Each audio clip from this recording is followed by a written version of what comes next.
Assalamualaikum warahmatullahi wabarakatuh, sahabat sejuta kisah. Semoga saja aktivitas Anda di hari ini bisa berjalan lancar sesuai dengan apa yang sudah Anda rencanakan. Dan kembali berjumpa dengan kami, channel yang setiap hari selalu menyuguhkan cerita-cerita misteri menarik untuk Anda simak. Seperti kisah berikut ini yang sudah kami siapkan untuk Anda, berjudul Masuk Penjara Dimensi Gaib, Hutan Kalimantan. Saat itu aku resmi menjadi pengangguran bergelar sarjana. Aku bertekad untuk mencari pekerjaan yang mapan agar segera bisa menikahi pacarku di kampung. Seperti sarjana yang baru lulus pada umumnya, setiap hari aku selalu mencari berbagai info pekerjaan di koran. Berbagai interview pun kulakukan. Hingga suatu hari, aku mendapatkan informasi pekerjaan yang sesuai dengan bidangku.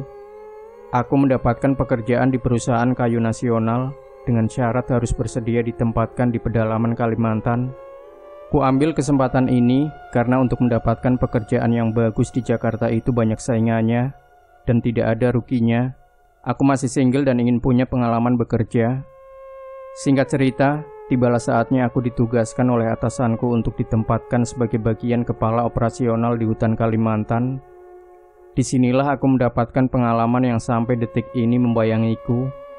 Waktu begitu cepat. Tidak terasa sudah hampir 3 bulan berlalu. Pekerjaanku mengawasi anak buahku di pos 1 ini. Siang itu matahari bersinar sangat terik, namun angin bertiup semilir. Jam tanganku menunjukkan pukul 1 siang. Selesai istirahat makan, aku setengah tertidur terbawa suasana. Tiba-tiba walkie-talkie-ku berbunyi. Halo, pos 1 monitor, pos 1 monitor, halo. Bapak Anton, harap kemari Pak, segera. Kami ada masalah di sini. Pos 2 mohon bantuan Anda segera Pak Anton. Kami ulangi, kami butuh bantuan segera Pak. Oke, pos 1 di sini Anton, sautku sigap. Harap atasi dulu keadaan di sana. Saya segera ke sana, butuh waktu paling cepat 20 menit. Saya segera meluncur ke pos 2 sekarang, kataku lebih lanjut. Alat transportasi tercepat untuk menuju ke pos 2 adalah motor. Kalau menggunakan mobil harus memutar bisa memakan waktu lebih lama. Dan rute terdekat ke pos 2 hanyalah dengan memotong jalan masuk ke dalam hutan. Biasanya aku selalu mengandalkan Pak Selamat untuk hal seperti ini. Ku cari kurirku yang tidak kelihatan batang hidungnya hari itu, namun motornya terlihat ada di pos jaga. Segera ku ambil kunci motor dan langsung tancap gas menuju pos 2. Sebelumnya aku menginstruksikan kepada anak buahku untuk berjaga selama aku pergi. Bisa dibilang aku cukup nekat mengambil keputusan karena satu-satunya petunjuk jalanku hanyalah bekas jalan yang pernah dilalui kendaraan sebelumnya. Kupacu motorku sekencang mungkin. Aku melintasi pohon-pohon besar di depan dan kiri kanan. Walaupun siang hari sangat sunyi, hanya terdengar suara raungan knalpot motorku berbaur dengan suara alam di tengah hutan. Kadang tidak ada sinar matahari masuk karena terhalang pohon besar yang rimbun. Waduh, semoga tidak nyasar, kataku dalam hati. Tapi tekadku bulat untuk mengambil jalan pintas menuju pos 2. Ketika motorku sedang melaju di tengah pepohonan rimbun, tiba-tiba mesin motorku mendadak mati. Aku pun turun dari motor. Aku khawatir tidak sempat melihat tangki bensin karena terburu-buru. Bensin ternyata masih isi lebih dari cukup. Saat aku sedang mengecek busi motor, pandanganku melihat seseorang dari balik pohon besar muncul. Jaraknya hanya beberapa meter di depanku. Terlihat seorang kakek berjalan mendekat ke arahku. Kakek itu berhenti lalu berkata, "Mau kemana nak?" Aku bergumam dalam hati. Mungkin kakek ini penduduk sekitar sini. Aku pun menjawab pertanyaan kakek itu. "Saya mau ke desa Gemang, pos 2. Menuju kantor saya, kek." Kakek itu mengangguk dan berkata, "Oh, kenapa itu motornya, nak?" "Ini tiba-tiba mogok, kek," kataku. "Coba sini kakek lihat." Kakek tersebut kemudian mulai memeriksa motorku, dan akhirnya mesin pun bisa menyala kembali. Aku mengucap terima kasih ke kakek itu. Saat aku mengeluarkan uang sekedarnya, kakek itu menolak, tapi dia berkata, "Sebagai gantinya, "Bolehkah kakek numpang ke desa Gemang? Kakek juga mau ke arah sana," katanya. Aku berkata, "Wah, boleh banget. Dengan senang hati, kek. Saya berutang budi." Kami pun mengendarai motor melanjutkan perjalanan menembus hutan Perawan, Kalimantan. Sekitar 15 menit kemudian, aku melihat penunjuk arah ke pos 2. Aku tersenyum agak lega karena arahku sudah benar. Mulai kupacu motor lebih kencang lagi. Saat melaju kencang di tikungan, di depanku ada pohon besar tumbang yang melintang di tengah jalan. Ku coba untuk menghindar, namun saat menginjak rem, motorku selip dan seperti kehilangan keseimbangan. Mesin motor mati lagi. Refleks setir motorku kubanting ke kiri untuk menghindari pohon besar itu. Tetapi motor keburu menabrak pohon. Dan pandanganku gelap seketika. Semuanya jadi hitam. Samar-samar aku berangsur siuman dan aku mulai terbangun. Aku memperhatikan sekitarku, mencari motorku dan kakek yang kubonceng tadi. Aku berada di suatu tempat yang asing sekaligus membingungkan. Di mana aku ini ya? Tempat apa ini? Di mana aku ini? Kenapa ada tempat seperti ini di tengah hutan? Aku terus bergumam di dalam hatiku. Aku melihat pemandangan yang belum pernah kulihat sebelumnya. Aku berada di antara gedung-gedung pencakar langit modern serba tinggi dengan background pegunungan yang berjejer indah. Sebuah tempat yang keren banget yang setauku di luar negeri pun belum pernah ada tempat secanggih ini. Wah, aku ini masuk ke alam mana? Terlintas di pikiranku, ini pasti bukan alam manusia. Di alam ini aku melihat wanitanya cantik-cantik, modis dan berbalut pakaian seksi minimalis. Wanita-wanita mudanya hanya memakai bras saja dengan bermacam desain. Para prianya juga keren, mereka rata-rata berbadan atletis. Tapi mereka ini juga tidak mengenal malu rupanya. Baru saja aku melihat sepasang muda-mudi sedang bercinta di taman kota, tapi orang-orang sekitarku seolah tidak peduli. Dan melihat mobil mereka semua terbang melayang, semakin membuatku bingung. Aku ini lagi di mana? Kira-kira tempat apa ini? Beberapa saat aku terheran-heran memperhatikan sekitarku, sampai pundakku ditepuk oleh seorang perempuan setengah baya. "Hei kamu dari mana?" kata perempuan setengah baya itu. "Maaf bu, saya ini tadi nabrak pohon. Cuman kok sekarang saya ini di sini ya?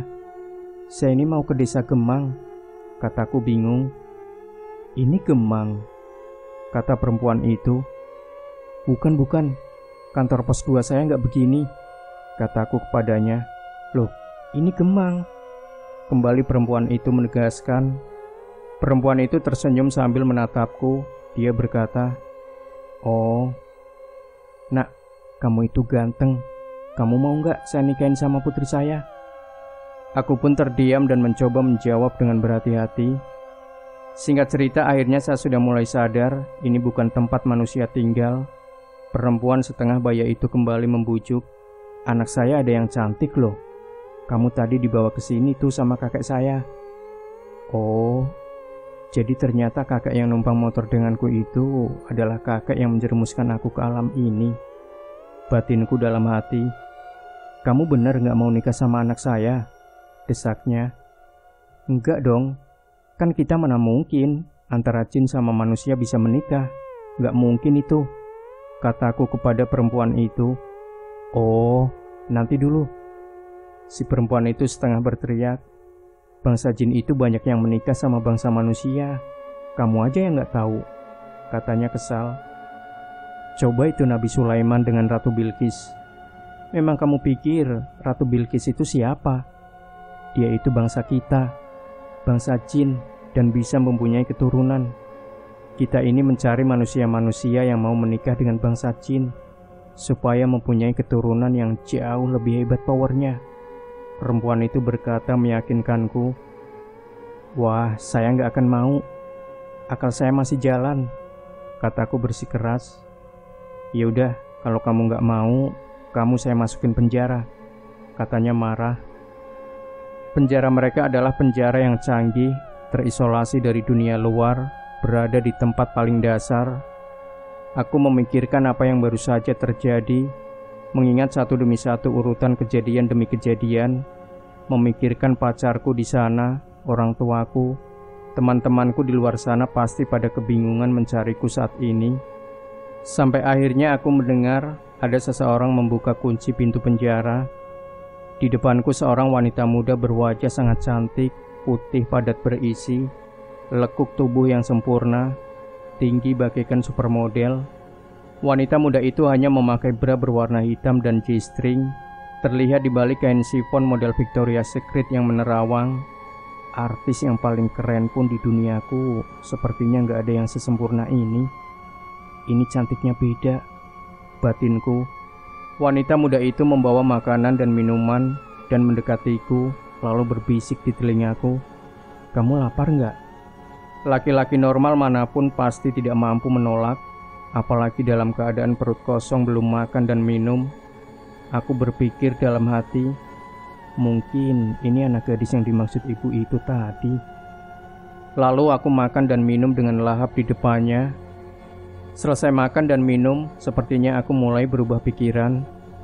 Wanita muda itu berjalan mendekatiku, lalu melucuti seluruh pakaiannya dan membuka satu demi satu pakaianku. Ia merangsang kejantananku. Aku menjadi terangsang dan sangat ingin bercinta dengannya. Dan kami pun melakukan persetubuhan sampai berkali-kali.